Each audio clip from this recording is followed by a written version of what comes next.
पुणे महानगरपालिकेच्या निवडणुकीचा शेवटचा दिवस असून मंगळवारी पुण्यात मुख्यमंत्री, उपमुख्यमंत्री तसंच विविध नेते मंडळींनी सभा आणि पत्रकार परिषद घेत आपली भूमिका मांडली. पुणे महापालिकेच्या निवडणुकीत राष्ट्रवादी काँग्रेसचे अध्यक्ष अजित पवार यांनी पक्षाच्या जाहीरनाम्यात केलेल्या घोषणांनी जोरदार चर्चा सुरू झाली आहे. राष्ट्रवादी काँग्रेसच्या जाहीरनाम्यात अजित पवार यांनी मेट्रो आणि PMPL बसचा प्रवास मोफत देणार असल्याचा निर्णय घेतला.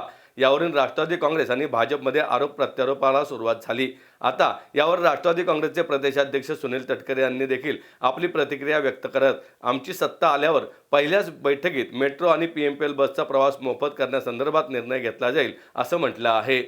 पुण्यात मंगळवारी राष्ट्रवादी काँग्रेसचे प्रदेशाध्यक्ष सुनील तटकरे यांची पत्रकार परिषद आयोजित करण्यात आली होती. यावेळी त्यांनी याबाबत आपलं मत व्यक्त केलं. तटकरे म्हणाले, प्रदीर्घ काळानंतर राज्यात महापालिकेच्या निवडणुका लागल्या आहेत. नगरपालिका निवडणुकीत महायुतीचे मोठ्या संख्येने नगराध्यक्ष निवडून आलेत. आम्ही राज्यात फिरलो तेव्हा महायुतीबाबत अनुकूल वातावरण आहे. पुण्यात आणि पिंपरीत भाजप आणि आम्ही स्वतंत्र लढतोय, तो आमच्या स्ट्रॅटेजीचा भाग आहे. पुण्यात देखील चांगले वातावरण आहे. पुण्याच्या मेट्रोची सुरुवात आम्ही 2010 पासून केली होती. नंतर देवेंद्र फडणवीस यांनी त्याला चालना दिली. निवडणुकीच्या पूर्वार्धात पुण्यात आणि पिंपरीत जे वातावरण होतं ते आता राहिले नाही. शहराचं वातावरण राष्ट्रवादी काँग्रेससाठी अनुकूल असल्याचं त्यांनी म्हटलंय. शेवटी भारतीय जनता पक्षाचा देशातील सर्वात मजबूत राज्यातील आहे. देवेंद्रच्या नेतृत्वाखाली देशामध्ये मोदी साहेबांच्या नेतृत्वाखाली काम करतो आहे. आम्ही त्याचे घटक पक्षावर एक मत नक्की आहे. जसं मी सुरुवातीला उल्लेख केला, अर्ज भरतानाची जी स्थिती होती त्यावेळेला जसं वाटत होतं त्या वातावरणात खूप बदल निर्विवादपणाने झालेला पाहायला मिळतोय. मी सुद्धा वेगवेगळ्या घटकांशी ज्या वेळेला बोलत असतो त्यावेळेला पुन्हा पिंपरी चिंचवडमध्ये वातावरण पूर्णपणे बदललेलं आहे. 2 दिवस राहिले बघू.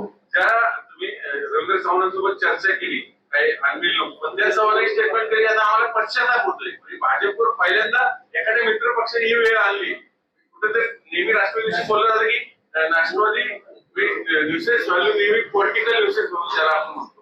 रवींद्र चव्हाण साहेब बोलले त्याच्यानंतर माझं त्यांची चर्चा झाली. हे रवींद्र चव्हाणांचं वाक्य जरूर आहे, पण ते आधी बोलले त्याच्यानंतर माझी त्यांची चर्चा झाली.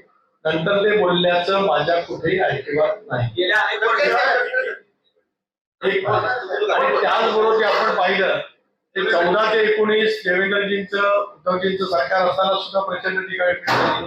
आता नगरपालिकेच्या निवडणुकीला काय कमी टिकपाट झाली का? शिवसेना आणि भारतीय जनता पक्ष होत राहतात. हे दिस इज ऑब्विस, कारण आता एक हाती सत्ता येण्याचे दिवस संपले. एक असं की एकदम आता 2 दिवसावरती आले मतदान, त्यावेळेला आकडेवारीचं भाकीत करणं योग्य राहणार नाही. पण एक स्पष्ट करतो, अधोरेखित करतो, सुरुवातीच्या कालावधीमधल्या परिस्थितीमध्ये खूप बदल झाला. जे म्हटलं जात होतं त्याच्यापेक्षा कितीतरी अधिक जागा राष्ट्रवादी काँग्रेस पक्ष त्या ठिकाणी मिळाली.